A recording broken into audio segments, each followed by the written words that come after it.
ሻሃዱ ኩርተል ቀደምፊ አዙያ መሰለ መንግስቱ እግር ኳስን በሬዲዮ ተመልከቱ።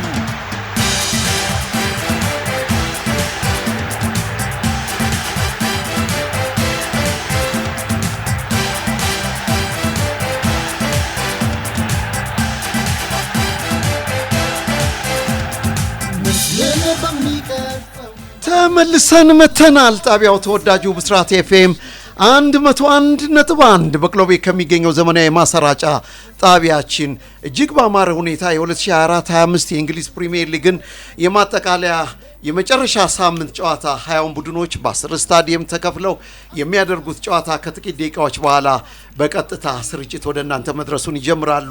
ነገር ግን አመቱን ሙሉ እናንተን ሲያስደስቷችሁ የነበሩት በብርዱም በሙቀቱም በጨለማ በብርሃኑም በጠፍ ጨረቃ እየወጡ እየገቡ ወደ እናንተ ሲደርሱላችሁ የነበሩ ተወዳጆቹ የፕሮግራም መሪ ዛሬ ያመቱ ትውስታቸውን ያወሩናል፣ ገጠመኞቻቸውን ያወጉናል፣ የቀጣይ ዓመት ተስፋቸውን ይገልጹልናል።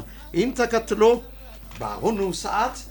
በአሁኑ ሰዓት ስቱዲዮ የተገኙት ሻምፒዮኖች ጀግኖች ናቸው፣ ታታሪዎች ናቸው፣ የለፋ የሥራ ተምሳሌት ሆነው የሚታዩ ናቸው። አመስግኗቸው። ቲፎዞች ናቸው። ቲፎዞች እዚህ በማዕከላችን ይገኛሉ። ታደለ መብራቶም በኮሜንተሪው እጅግ ያማረ ጊዜውን እያሳለፈ ይገኛል። እንደምታውቁት ደግሞ በመላው ሀገሪቱ አምጡ ድገሙ ቢባል ተፈልጎ በባትሪ የማይገኘው በትንታኔው አንቱ የተባለው ሉል ታደሰም እዚህ በቲፎዞ ክሩ ውስጥ የሚገኙ ወደ እናንተ አመቱ ሙሉ ደከመን ሰለቸን ሳይሉ የሚደርሱ ናቸው። በጣም ደስ የሚል ጊዜን እያሳለፉ ይገኛሉ። በቀጣይ ዓመትም ደግሞ እጅግ ያማረ የስኬት ዘመንን ቲፎዞዎች ወደ እናንተ በስፋት በመድረስ ከዚህ በፊት የነበሩ ክሮችን ሰምታችኋቸዋል፣ አመስግናቸዋል፣ እደጉልን ብላችኋል። በ2025-26 የውድድር ዘመን ደግሞ አድጋችሁ ጎልብታችሁ በስላችሁ ወደኛ ትመጣልናላችሁ ብላችሁናል። አሁን ደግሞ ቲፎዞች አሉ። ታደለ መብራቱ እጅግ ባማረ አስገምጋሚ ድምፁ ወደ እናንተ በኮሜንተሪ ይደርሳል። ሉል ታደሰ በበሳል ትንታኔው አብሯችሁ ቆይታ ሲያደርጉ ነበርና መቼ ነው የቱን ጨዋታ ባስተላልፉልን ስትሏቸው ነበር። አሁን እዚህ ስቱዲዮ ይገኛሉ። እንኳን ደህና መጣችሁ ታዴ፣ እንኳን ደህና መጣችሁ ሉልዬ። እንኳን ደህና ቆየን ሙሴ። እንዴት ነበር አመቱን እናንሳ እስቲ። እንዴት ነበረ? እንዴት አለፈ አመቱ? ጥሩ አመት ነበር። ያው በእግር ኳስ በጣም ጥሩ የውድድር ዘመን ነበር። የማይገመት የማይተነበይ ብዙ ያልጠበቅናቸው ቡድኖች ሻምፒዮን የሆኑበት የማይረሱ እጅግ አስደናቂ ታሪካዊ ጨዋታዎችን ያየንበት ነበር። በተለያዩ ውድድሮች በቻምፒየንስ ሊግ፣ በፕሪሚየር ሊግ እና ደግሞ በሌሎች የሀገር ውስጥ የጥሎ ማለፍ ውድድሮች ብዙ ትልቅ ጨዋታዎች ነበሩ። ብዙ ያልተጠበቁ ውጤቶች እና ብዙ ማረሳቸው አጋጣሚዎች ነበሩ። እንግዲህ ፕሪሚየር ሊጉን ብቻ የምናነሳ ከሆነ የተለየ አይነት የውድድር ዘመን ነበር። ያለፉት የውድድር ዘመናት ላይ ያለፉት 3-4 የውድድር ዘመናት በጣም የላቁ የዋንጫ ፉክክሮች ነበሩ እስከ መጨረሻው ቀናት የተጓዙ። የዚህ የውድድር ዘመን ግን ከዛ የተለየ ነው። በረጅም ርቀት ነው ሊቨርፑል ሻምፒዮን የሆነው። ስለዚህ የዋንጫ ፉክክር ነበረ ማለት አንችልም። ነገር ግን ሌሎች ውድድሩን በጣም አጓጊ ያደረጉ ነገሮች አሉ። ዛሬ ድረስ እንግዲህ 4-5 ቡድኖችን የሚያፎካከር የቻምፒየንስ ሊግ ፉክክር አለ እስካሁን ድረስ። ሌላው ደግሞ በርካታ ይሄ ድሮ የደረጃ ሰንጠረዥ አጋማሽ የምንላቸው ቡድኖች በጣም ጥሩ የውድድር ዘመን ያሳለፉበት የውድድር ዘመን ነበር። እነ ቦርንመዝ፣ ብራይተን፣ ቪላና ኒውካስል ሌላ አስደናቂ የውድድር ዘመን አሳልፈዋል። ኖቲንግሃም በጣም ሌላ አስደናቂ ቡድን ነበር። ባለፉት ሳምንታት ትንሽ ቢቸገርም የነዚህ የነ ቪላና የነ ኒውካስል በጣም ይሄ ታሪካዎቹን ቶፕ 6 ቲሞች በደንብ አሁን ወይም የቶፕ 4 ቡድኖች በደንብ የሚገዳደሩ ቡድኖች መሆናቸውን ከአመት አመት ማሳየታቸውን እንደገና አጠንክረው የቀጠሉበት ነው። የነ ኖቲንግሃም እና የነ ብሬንትፎርድ፣ በርንመዝ እና ብራይተን ደግሞ ቀጣዮቹ የአውሮፓ ቦታ ተፎካካሪዎች መሆናቸውን በሚገባ ያሳዩበት የውድድር ዘመን ነውና ለሚቀጥሉት አመታት ለሌሎቹ ቡድኖች ብዙ ማስጠንቀቂያ የሚሰጥ ነው። ለሌሎቹ ለነ ቼልሲ በተለይ አሁን ትንሽ እየተንገዳገዱ ጥሩ የውድድር ዘመን ነበር። ለቼልሲም ግን ያለፉት ሳምንታት ትንሽ አስቸጋሪ ነበሩ። ለነ ዩናይትድ እና ቶተንሃምም እንደገና ወደ ወደ ቻምፒየንስ ሊግ ቦታ ለመመለስ ብዙ ፈተና እንደሚኖር የነዚህ ቡድኖች መኖር ያየንበት የውድድር ዘመን ነበር። በጣም ይገርም ነው መቼ ክስተት የሆነ አመት ነው። ክስተት ብንለው ነው የሚሻለው። ከክስተቶቹ መካከል መጀመሪያ ፕሪሚየር ሊጉ ሲጀመር እንግዲህ ለሻምፒዮንነት ቅድመ ግምት ተሰጥቷቸው ነበሩት አርሰናልና ማንቸስተር ሲቲ ነበሩ። ያ እሱን ነበር። ከዛ በኋላ ግን በአዲስ አሰልጣኝ የተመራ ሊቨርፑል ሻምፒዮን የሆነበት ምንም ሳይገዛ ክስተት ሆነ። ከዛ ቀጥሎ ክስተትነቱን የሚያነሳው የማንቸስተር ዩናይትድ እና ቶተንሃም እንደዛ ወደታች መውረድ ሌላ ማንንም ያልገመተው ትልቅ ክስተት ነበር። ቀድሞ ወደ እንዳነሳው ደግሞ ሌላው ክስተት ኖቲንግሃም ፎረስት ይወርዳሉ ከተባሉ ክለቦች መካከል ነበር። ዛሬ ድረስ መጥቶ ለአውሮፓ ሻምፒዮንስ ሊግ ቦታ ለማግኘት ጥረት እያደረገ ነውና ውድድር አመቱ ብንመለከተው ከፕሪሚየር ሊጉ ወጣ ብለን አርሰናል በደርሶ መልስ ሪያል ማድሪድን ያሸነፈበት ራሱን የቻለ ክስተት ነበርና የክስተት አመት ቢባል በጣም የተሻለ ይመስለኛል። የአውሮፓ ሻምፒዮንስ ሊግም ፍጻሜው ራሱ እኮ ሌላ ክስተት ሌላ ጓጊ ነው።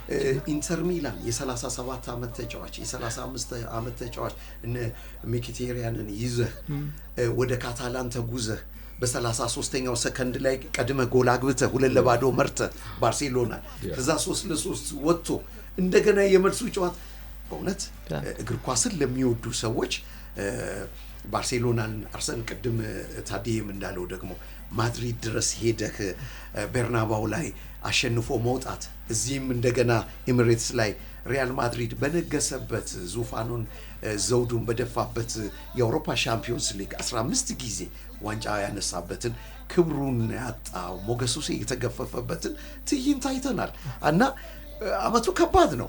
ደግሞ እንዳልከው ዩናይትድ ባልተጠበቀ ሁኔታ መሀል ላይ አሰልጣኝ ቀየረ። አሞሪም ናቸው። እሳቸው ደግሞ ፍልስፍናቸው ይታወቃል። የ3-4 ሰው ናቸው፣ 3 ሰው ናቸው። ተጫዋቾቹ ደግሞ ለአቅመት ውጥንቅጡ የባሰ እንደገናም ቶትናም በመጨረሻ ግን እንዲያውም እኮ ምን ይባላል የአውሮፓ ሊግ በታሪኩ አይቶት የማያውቀው በሊግ ደረጃ ሰንጠረዣቸው ደካማ ውጤት 16 እና 17ኛ ላይ ያሉ ቡድኖች ለፍጻሜ መምጣታቸው ብዙዎችን በጣም ያስገርም ነው። እንዳልከው ነው የቶተንሃም እና ዩናይትድ ጉዳይ ስለዚህ መጨረሻዎቹን ወራት ፕሪሚየር ሊጉ ላይ ያቆሙ ነበር። በቃ መጫወት ያቆሙ ነበር የሚመስለው። ማሸነፍ ካቆሙ በረጅም ጊዜ ሆኗቸዋል። በጊዜ ደጋግመን ጨዋታዎች ስናስተላልፍ ብለናል። ባለፈው የሳውዛምፕተንን ጨዋታ ስናስተላልፍ አሁን አንዱ በቅርብ ዓመታት ያየነው ጥሩ ያልሆነ ነገር በፕሪሚየር ሊጉ 17 ክለቦችና ከሻምፒዮንሺፕ በሚመጡ 3 ቡድኖች መካከል ያለው ልዩነት በጣም እየሰፋ ነው። በተለያየ ምክንያት በገንዘብ ምክንያት ነው ዋናው። ያ ክለቦች ፕሪሚየር ሊጉ ላይ በቆየ ቁጥር የሚያገኙት ገንዘብ በተጫዋች ጥራት፣ በአሰልጣኝ ጥራት፣ በስታፍ ጥራት በሁሉ ነገር ከፍ ያሉ ቡድኖችን አደረጋቸውና ከታች የሚመጡት ቡድኖች መቋቋም እያቃታቸው ነው። እንግዲህ ባለፈው አመት የመጡት ካቻምና የመጡት ቡድኖች አምና ወረዱ 3ቱ። ባለፈው አመት የመጡት ቡድኖች ዘንድሮ 3ቱም ይወርዳሉ። የነዚህ 3ቱ ቡድኖች የውድድር ዘመኑ ሙሉ ደካማ መሆን ነው እንጂ ቶተንሃምና ዩናይትድ የመጨረሻዎቹ ሳምንታት ላይ ሌላ ጣጣ ውስጥ ሊገቡ ይችሉ ነበር። ቢያንስ ሌላ ስጋት ውስጥ ሊገቡ ይችሉ ነበርና የሁለቱ ቡድኖች የውድድር ዘመን በየሳምንቱ ከአስከፊ ወደ አሰቃቂ እየሄደ መጨረሻ ላይ እንግዲህ ሁሉን ነገር የሚለየው ዩሮፓ ሊጉ ነበር። ዩሮፓ ሊጉ እንግዲህ አንድ ጨዋታ ነው የሁለቱም ቡድኖች ሲዝን የለየው። ያ 90 ደቂቃ የቶተንሃምን የውድድር ዘመን ከውድቀት ታደገው፣ እንዲያውም በትልቅ ስኬት አስባለው። የዩናይትድን ደግሞ ምናልባት በታሪክ ቢያንስ በፕሪሚየር ሊጉ ዘመን እጅግ አሰቃቂ የውድድር ዘመን ሆኖ እንዲጠናቀቅ አድርጎታል። እንደው አመቱን ካስተላለፋችሁት ጨዋታ አንዱን ብትመርጡ፣ አንዷን ብዙ ነው ጨዋታ የምትመሩት፣ ብዙ ጨዋታዎችን የምትመሩ ናቸው። ግን አንድ ጨዋታ እንስጣችሁ። 67 ጨዋታ በአመት ለሚያስተላልፈው ፉትቦል ባንድ አንድ ጨዋታ ቲፎዞ ፉትቦል ባንድ አሁን ቲፎዞ አንድ ጨዋታ እስቲ ለታዴና ለሉሌ ልስጥ። እሺ መሴ ብዙ ነው፣ ብዙ አስተላልፈናል። ግን እስቲ አንድ ልስጣችሁ። ያ መቼም በወደቀ ዛፍ ምሳሌ ይበዛበታል ነውና ይሄ ሲባል ወዴት እንደምንሄድ ይታወቃል። ቀደም ክስተትነቱን ስናወራ መሴ የአውሮፓ ሊጉ ፋይናሉ ራሱን የቻለ ክስተት ነበር እኮ። ከቶተንሃም ትንሽ የተሻለ የነበረው እኮ ዩናይትድ ነበር አይደል? ግምቶች ሁሉ ወደ ዩናይትድ ይሄዱ ነበር። ክስተቱ ሲቀጥል ቶተንሃም አሸናፊ ሆነ። በጣም የሚገርም ነው። እና እኛ ከሰራናቸው ጨዋታ በጣም አስገርሞን የነበረ እንደውም ሉሌ በተደጋጋሚ ሲያነሳው ነበር በዛ ጨዋታ ላይ መቼም ከልጅነት ጀምሮ ነው እግር ኳስ ማየት የጀመርነው እና ዩናይትድ እንደዛ አይነት ደካማ ፐርፎርማንስ ያሳየበት ጨዋታ አልነበረም። ኦልድ ትራፎርድ ላይ ኒውካስልን ያስተናገደበት ጨዋታ በመጀመሪያዎቹ 20 ደቂቃ አይዛክና ጆሊንተን ሁለት ግቦችን አስቆጥረው 2-2 ምናልባት ያ ጨዋታ የመጀመሪያው አጋማሽ 4 እና 5 ግብ ተቆጥሮ ሊያልቅ ይችል ነበር። ምን አይነት ዩናይትድ ነው እያየን ያለን? ደግሞ ሩበን አሞሪም እንደመጡ ነው ዲሴምበር ላይ የተደረገ ጨዋታ ነው እና ይሻሻላል ብለን እንጠብቀው። የመጀመሪያው አጋማሽ 20 ደቂቃ የመጀመሪያው 2 ጎል ተቆጠረ። የተሳቱ ኳሶችን ስናያቸው በጣም ይገርማል። ኦልድ ትራፎርድ ላይ መስልን ጨዋታው በጣም ያስደነግጥ ነበር ያ ጨዋታ። በዛ መልክ ሁለተኛው አጋማሽ ላይ የተጫዋች ለውጥ ተደረገና ዩናይትድ እንደውም ሊያሸንፍ የሚችልበት እድል ተፈጥሮ ነበር እና ከማንረሳቸው ጨዋታዎች መካከል ያ ጨዋታ በጣም ገርሞናል። እንደዛ አይነት ዩናይትድ የተበለጠበት ጨዋታ አይተናናቅ የሚል ነገር ነበር ነው። እሱ ጨዋታ በዋናነት ይነሳል። ይሄ እኔ መስማማለሁ። ለምሳሌ ሊቨርፑል ከፕሌይመንስን ሰርተናል። በጣም አስገራሚ ጨዋታ ነበረ። በኤፍኤ ካፕ ሊቨርፑል ሻምፒዮንሺፕ የመጨረሻ ደረጃ ላይ ገኝ በነበረው ቡድን የተሸነፈበት ግን የዩናይትድን የመረጥነው በጋራ የመረጥነው የዩናይትድና የኒውካስል ባለፉት አመታት ከሰር አሌክስ ፈርጉሰን በኋላ ዩናይትድ ብዙ መጥፎ ሪከርዶችን የራሱን መጥፎ ሪከርዶች በአንዱ ቡድን ለምሳሌ በ50 አመት ለመጀመሪያ ጊዜ በሜዳው ባንድ ብዙ ሽንፈቶች ከዛ በ6-1 የተሸነፈባቸው ጨዋታዎች አሉ። በነ ብራይተን በነ ብሬንትፎርድ 4 ጎሎች የተቆጠሩበት አለ። የኒውካስል የምንለየው ለኔ ታዲ እንዳለው የመጀመሪያው 45 ደቂቃ በዚህ ደረጃ ዩናይትድ ሲበለጥ አላስታውስም። በሲቲ 6-1 ሲሸነፍ ሜዳው ላይ በነባሎቴሊ ትዝ አይለኝም። በቶተንሃም 6-1 ሲሸነፍ እንደዛ መበለጡ ትዝ አይለኝም። በሁለቱ ቡድኖች መካከል የነበረው ርቀት በጣም ያስደነግጥ ነበር። በትንሹ 5-6 የመጀመሪያው አጋማሽ እርግጥ ነው አሞሪም አዲስ አሰልጣኝ ነበሩ፣ ግን ቢሆኑም አንዳንድ የሚያስገርሙ አይነት የተጫዋቾች አስተላለፍ ለምሳሌ ጆኤሊንተን ጊማሬሽና ቶላኒን ከያዘ አማካይ ክፍል ጋር ኤሪክሰንና ካሴሚሮን ይዞ መግባት መጀመሪያም ጥያቄ የሚያስነሳ ነበር። ኦኬ መሀል ሜዳው ላይ ብቻው ከዛ ልክ ሜኑ ተቀይሮ ሲገባ ሁለተኛው አጋማሽ ሁሉም ነገር የተቀየረው ጨዋታው እንዳለ የተረጋጋውና ያ የመጀመሪያ ሙሉ ጨዋታው ያ የመጀመሪያው አጋማሽ ዩናይትድ ያለ አሁን እንደ ቡድን ያለበትን የመጨረሻውን ወለል የሚያሳይ ጨዋታ ነበር።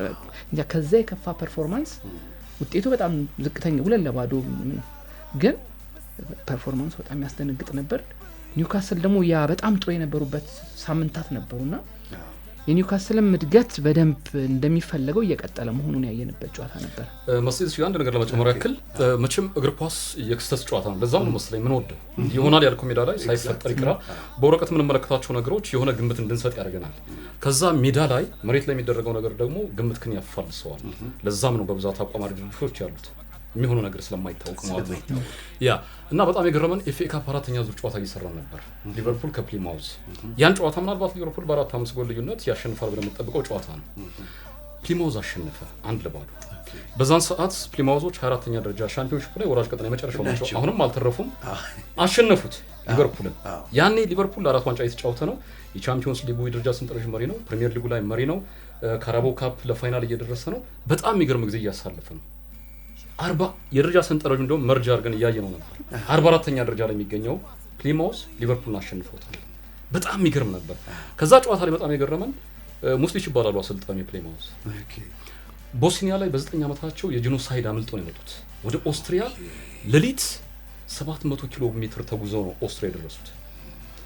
አሁን አንዳንዴ በሞትና በህይወት መካከል ብዙ ሰፊ ልዩነት የለም፣ ጠባብ ነው ልዩነቱ። ቀጭናት በጣም መስመር ሊሞቱ የሚችሉ የነበሩ ሰውዬ በ9 ዓመታቸው መጥቶ ከዋይን ሩኒ ተረክበው ሊቨርፑል ዓለም እያያቸው ማለት ነው ድረታቸውን ነፍቶ ሊቨርፑልን ያሸነፉበትም በጣም የሚገርም ጨዋታ ነበር። ከማይረሱት በጣም ስሜት አድርገው ነበር ጨዋታው ስለሰለ ስሎት እንዲያውም እኮ ተቀባይነት የለውም ይሄ ሽንፈታችን ብለው ተጫዋቾቻቸው ትንሽ ሸንቆጥ ያደረጉበት ጊዜ ነው።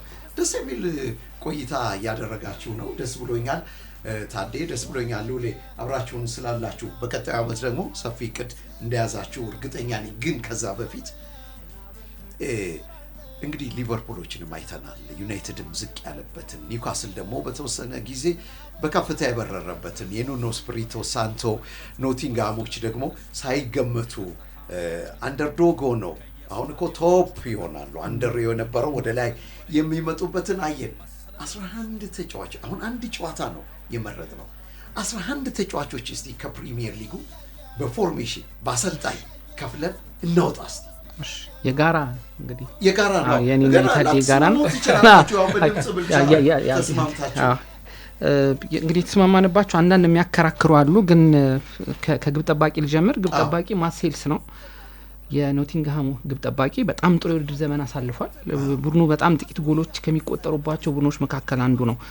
የተከላካይ መስመር ላይ ከቀኝ ስንጀምር ፎርሜሽኑ 4-3-3 እሺ ከቀኝ ስንጀምር ጁሪያን ቲምበር በዚህ ተስማምተናል። የቲምበር ብዙ የመረጥንበት ብዙ ምክንያቶች አሉ። ከሱ ጋር ተመጣጣኝ ሆነ ወይ ከፍ ያለ አቋም ያሳዩ ተጫዋቾች ሊኖሩ ይችላል። ለምሳሌ ሙኞዝ የፓላሱ ግን የቲምበር የሚለየው ከኤሲኤል ጉዳት ነው የመጣው። ሙሉ የውድድር ዘመን በኤሲኤል ጉዳት ምክንያት አመልጦት ከዛ ነው የመጣው።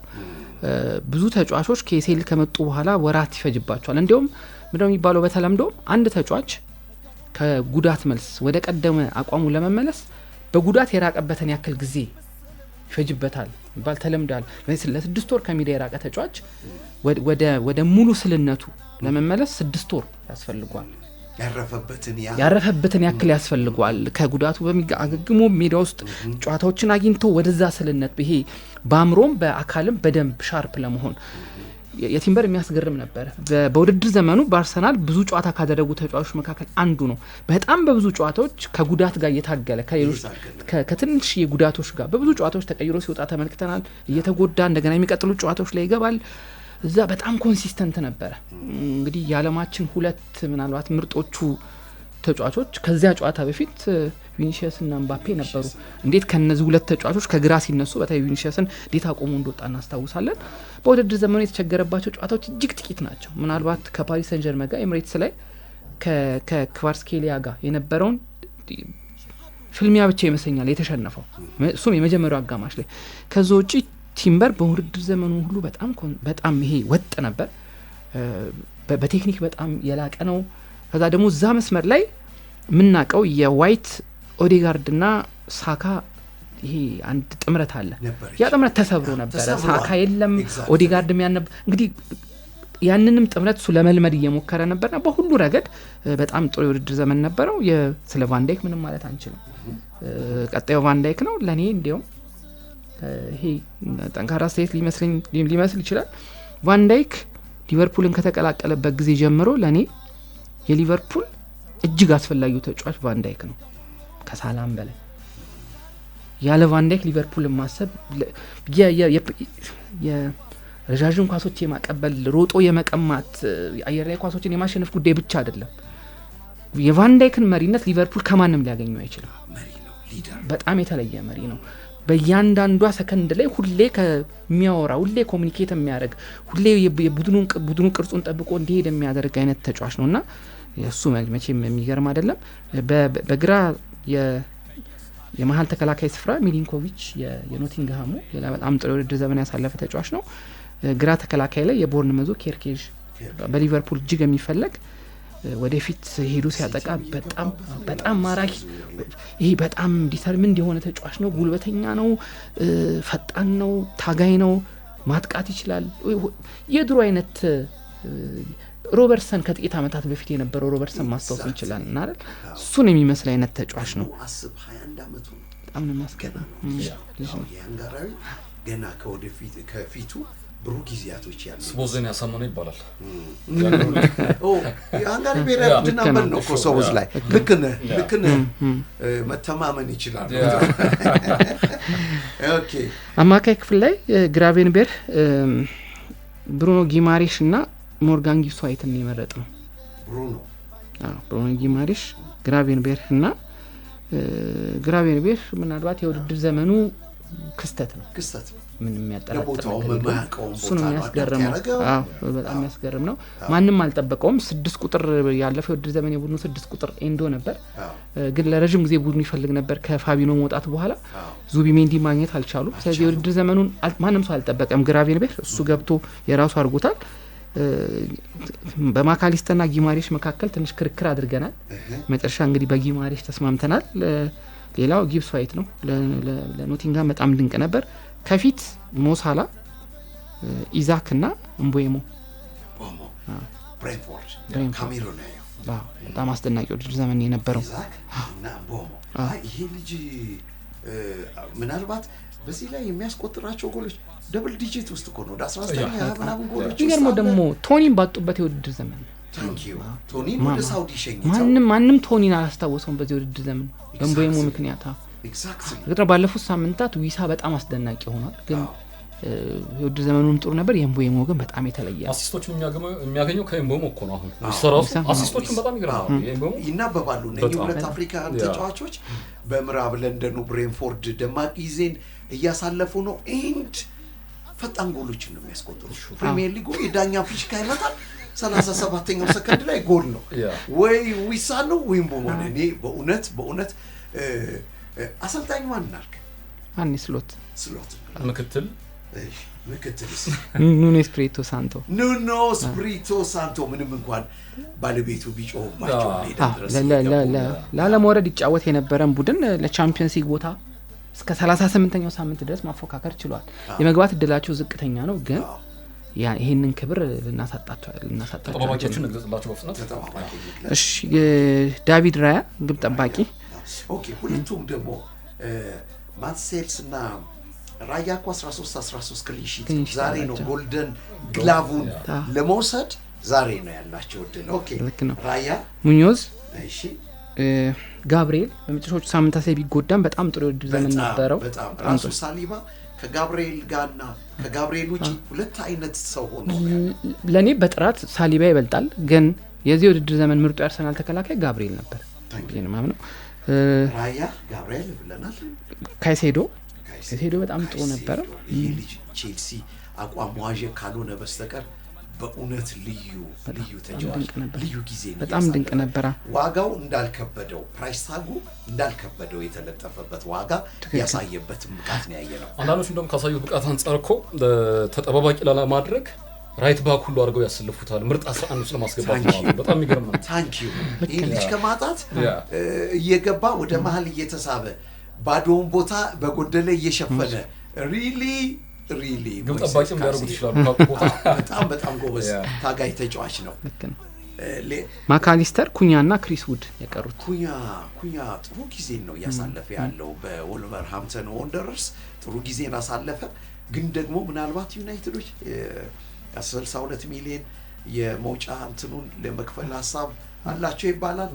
ልጁ ይጠቅማል እና ደግሞ ከዩናይትድ ጋር ራሱን በሚገባ ደጋግሞ አሳይቷል። በተለይ አንድ ጨዋታ አስተውሳለሁ ካቻምና የውድድር ዘመኑ መክፈቻ ላይ ኦልድ ትራፎርድ ላይ ባለቀ ሰዓት ዩናይትዶች 1-0 ያሸነፉበት ጨዋታ ላይ በጣም ድንቅ ነበር። እውነት ያ ፕሌይ ሜከር ነው። ይሄ ጨዋታ ማከታተል የሚችል ነው ተጫዋች ነው። ይሰጣል፣ ራሱ ያገባል። ከርቀት መጥቶ የሚያስቆጥራቸው ጎሎች ልዩ ናቸው። እነኚህ ስሩ ፓሶቹ በኬቨን ደብራይና ብቻ ልናያቸው የምንችላቸው ቀዳዳዎች የሚያይበት አይን መግነጢሳዊ ነው።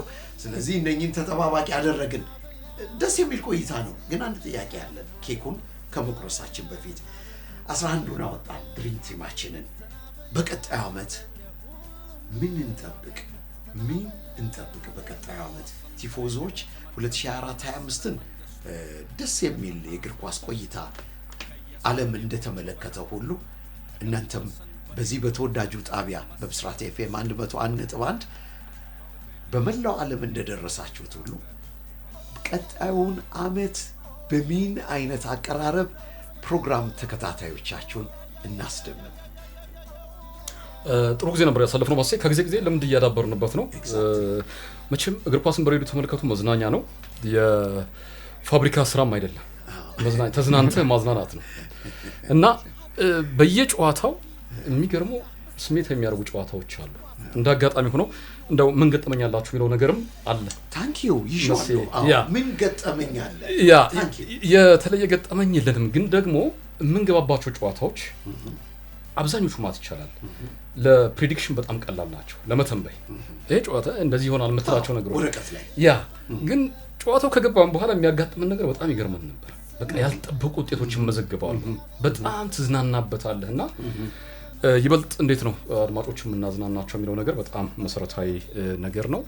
በፐርሰናል ትንሽ ረፍትም ፈልገን እኔ ፈልጌ በተለይ የተወሰኑ ጨዋታዎችን አልገባንም ነበርና ያላነሳሁትም በጣም የገረመኝ መሴ ስቱዲዮ እንዴት እንደሚናፍቅ ነው። በቃ ሱስ ይሆንብሃል። በቃ ሱስ ይሆንብሃል። አንዳንዴ እግር ኳስን በሬዲዮ ተመልከቱ ቤት ሆነ ስትሰማ እኔ በሆን ስትላለ እዛ ቦታ ላይ እና ገጥመኛችን ይሄ ነው። ስቱዲዮ በጣም ይናፈቅ ነገር ተዝናንተ የምታዝናናበት በጣም በጣም የሚገርም ምናልባት ምድር ላይ ካሉ ምቹ ቦታዎች መካከል አንደኛው ይሄ ነው። በጣም ደስ የሚል አሁን መስ አንዳንዴ ብርታቱን ምድር ላይ ካሉ ቦታዎች መጀመሪያ ፋብሪካ አይደለም ማልከል ደስ አለኝ። ምክንያቱም ፋብሪካ ኢንድ ፕሮዳክቱን እኮ ታውቃለህ፣ ጣሳ ነው ማሸጊያ። አሁን ለምሳሌ ቆርኪና ጣሳ ፋብሪካ እነኚህ በምህጻረ ቃል ነው ቆጣፋ ግን ኢንድ ነው እንትኑን ታውቃለህ የመጨረሻ ውጤቱን። እግር ኳስ ግን አሁን እንዳልከው ወይ ዩናይትድ ይሄን ሳንደርላንድ ምናምን ብለህ ታስቀምጠዋለህ፣ ግን ውጤቱ ደግሞ ተገላብጦሽ ሆኖ የውጤቱ ተቃራኒ 3-0 ያሸንፋል ያልከው ቡድን ገና በ3 ደቂቃ ጎል ገብቶበት ደጋፊው ሲቆዝም ጥርሱን ሲከረክም በጥርሱ ስታይበት ወጣበት ጨዋታ በጣም የሚናፍቅ ቦታ ነውና በሚቀጥለው ዓመት እንግዲህ አንደኛ ይሄን የውድድር ዓመት በጣም ልዩ የሚያደርገው ቶርናሜንት አልነበረም። ክረምት ላይም ብዙም የለም ቶርናሜንት የሌለበት ነው። ፊት የዓለም ዋንጫ፣ የአውሮፓ ዋንጫ፣ የአፍሪካ ዋንጫ የምታገኝበት ነው። ከሞላ ጎደል ምናልባት የዓለም ክለቦች አለ ሰዓቱን ነው እያስተካከለ ያለ ነው። እሱ ካለ ከአድማጮቻችን ጋር በዛም እንገናኛለን። ያ ካልሆነ ግን በክረምቱ ብዙ የምናስብባቸው ነገሮች አሉ። አድማጮቻችን ይሄን ነገራቸውን በጉጉት ይጠብቁናል ብለን ተስፋ እናደርጋለን። መቼም በተደጋጋሚ ስንገናኝ የምትመክረን አንዳንድ ምክሮች አሉ። እነሱንም ተግባራዊ አድርገን የምንመለስበት ነው የሚሆነው። ደግሞ ታደርጉታላችሁ በእውቀት በብቃት ምንም ወደር የላችሁም። እንወዳቸዋለን፣ እናከብራቸዋለን። ለምትፈልጉት አየር፣ ለምትፈልጉት ስራ፣ ከአድማጭ ጋር ለምትገናኙበት ድልድያችሁ፣ መሳሪያችሁ ትክክለኛው አውቶቡስ ሮንግ ባስ ነምበር ላይ አይደላችሁም ያላችሁት። ትክክለኛው አውቶቡስ ቁጥር ላይ ተሳፍራችኋል። እንደ ልባችሁ ወደ ህዝቡ ናኙበት፣ ድረሱበት፣ ተደመጡበት፣ እንዲመለከቷቸው አድርጉበት።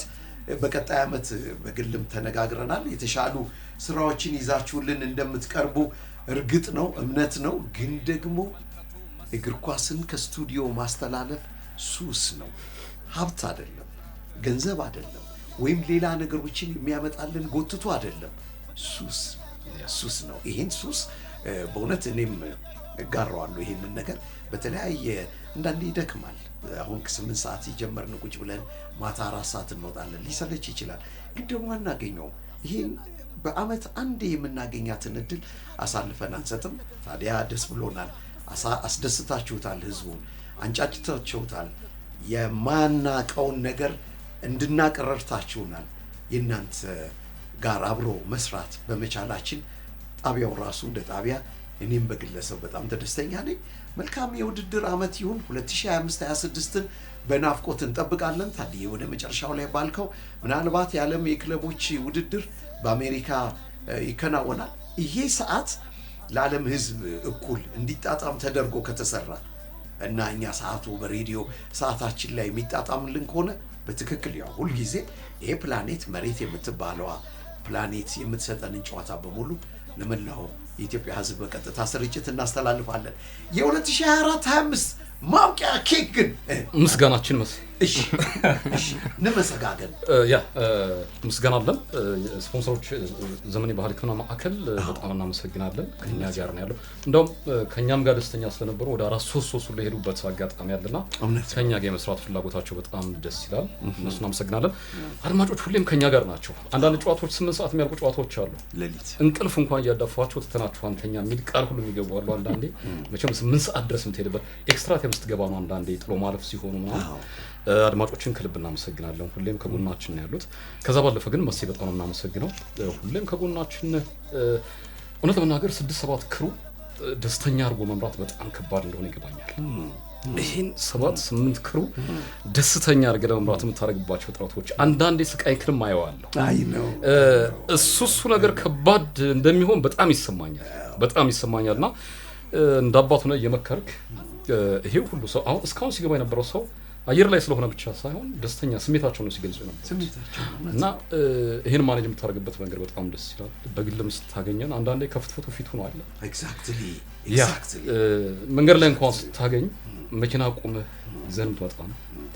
ግቢ ላይ ስንገናኝ እንኳን ትንሽ ፊቱን ለወጥ ያደረገ ሰው ካለ ምሳል በላህም እንዴት ተብሎ የሚጠየቅበትና እውነት ለመናገር በዚህ ደረጃ መቀራረቡም በጣም የሚገርም ነውና በጣም አንዳንዴ አየር ላይ ማናወጣቸው የሚያጋጥሙን ችግሮች አሉ። እነዛን ችግሮች ሁሉ ቶሎሬት አድርገህ መክረህም ሞራልም ድጋፍም ሆነ በዚህ ስላደረስከን በጣም ነው እናመሰግነው። ለቀጣይ አመትም ቅድም እንዳልነው ጥሩ ነገሮችን ይዘን እንመጣለን። በጣም ነው እናመሰግነው። ደግሞ የስኬት ጊዜ ይሆንልናል። ሎሊዬ የምትጨምረው ከሌለ ኬክን እንቁረስ።